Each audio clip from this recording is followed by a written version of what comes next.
rabbii akka tokkicha ta'e qur'aanaa fi wangeela keessaa ragaa qulqulluu ta'e walitti finnee ilaalla jechuudha. Bismillahir Rahmaanir Rahiim. Rabbiin tokkicha. Akkuma rabbiin qur'aana keessatti suuratul Ikhlaas keessatti maal jedha? Qul huwallahu ahad, Allahu samad. Manni gaafatanii rabbiin ati ittiin waamtu meeqa jedhanii gaafannaan rabbiin tokkichaa gabbaramaan dhugaadhaan gabbaramu tokkichaa jedhee rasuulli itti hime jechuudha. Qur'aana rabbitti buuse jennaan qul huwallahu ahad. Qul jedhi yaa Muhammad huwa Allahu ahad.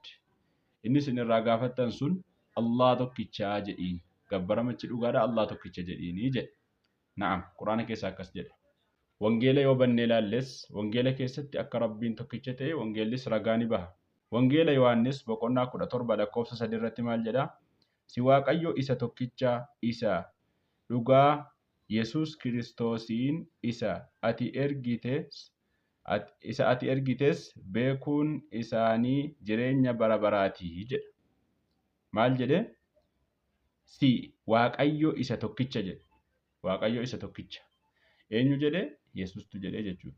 Waaqayyo tokkicha. Na'am. Akkuma qur'aana keessatti qul huwallahu ahad jedhu achi keessattis Waaqayyo tokkicha jedha malee Waaqayyo lama hin jedhu jechuudha. Waaqayyo tokkicha kan jedhu wangeela Yohaannis boqonnaa 17 lakkoofsa 3 irra banattanii ilaaluu dandeessu. Akkuma kana hammas Yahudaaf Nasaaraa jechuun ummanni kiristaanaa ummanni Iisaa Yesuusin gabbaru rabbiin gabbaru qofatti waamaman. Qur'aana keessatti suuraa Tawbaa suuraa 9ffaa boqonnaa 9ffaa ayata 31 irratti rabbiin dubbatee jira.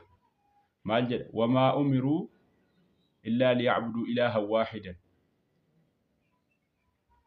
اتخذوا أحبارهم ورهبانهم أربابا من دون الله والمسيح ابن مريم وما أمروا إلا ليعبدوا إلها واحدا. أجل ربي تكستي جري يهودا في نصارى وهجرة دبتا جرا ورا أمة كريستانا جتشون وهجرة دبتا دفه إيسا اللي علم مريم كان تأسنا ربين تاسفتني أما اللي كما كان ورا صدركا قبنو ملك سوتا ورا سنة اللي قبر ما تاسفتني جد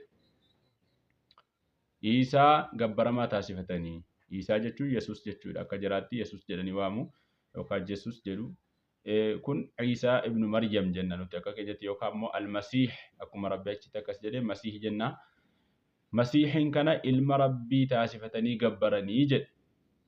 Wamaa umiruu illaa liya'buduu ilaahan waahidan.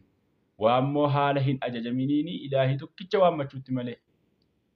Ilaahii tokkicha gabbaramaa tokkicha. Waaqayyo tokkicha waammachuutti malee waa biraatti hin ajajamne jedha qur'aana keessatti. Akkuma kanas suuraa bayyinaa keessatti suuraa 98ffaa ayata 5 irratti wamaa umiruu illaa liya'budullaha mukhlisiina lahuddiina hunafaa wa yuqiimus salaah. Waan biraatti hin ajajamne akka rabbiif diinii gadhaabanii diinii hojjetanutti malee inni diinii dhugaatii diinichi sunii jedha.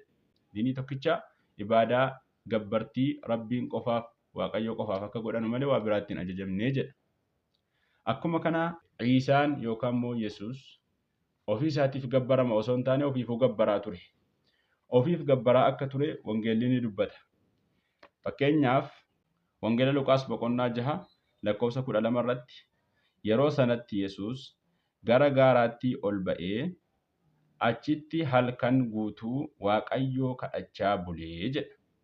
Yesuus Kiristoos halkan guutuu gara gaaraatti ol bahee tabbarra bahee jechuudha yookaan tulluutti ol bahee Waaqayyo tokkicha kadhachaa bulee.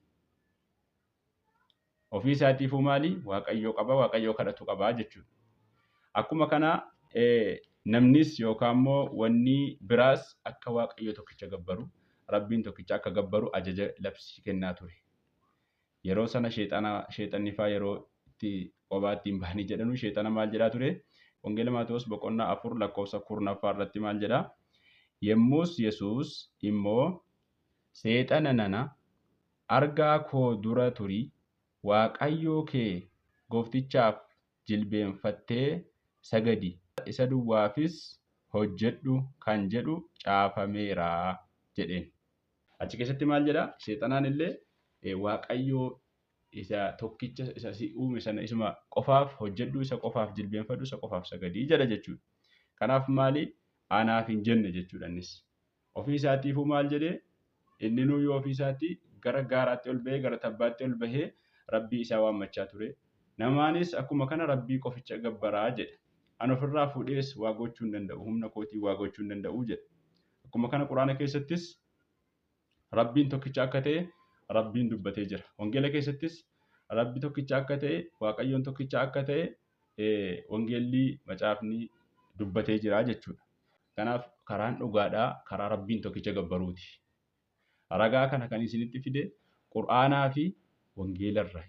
Quraana qofarra osoo hin taane wangeela qofarra osoo hin taane lachuurraa walitti fide. Maal jechuu irraa arganne gabbaramaan dhugaadhaa kan tokkichi kan gabbaramu rabbiin tokkichaa. Kaan hundinuu kijibaa. Yesuus Kiristoos inninuu nama rabbii isaa gabbara malee ofiif hin gabbaramu jechuu arganne jechuudha.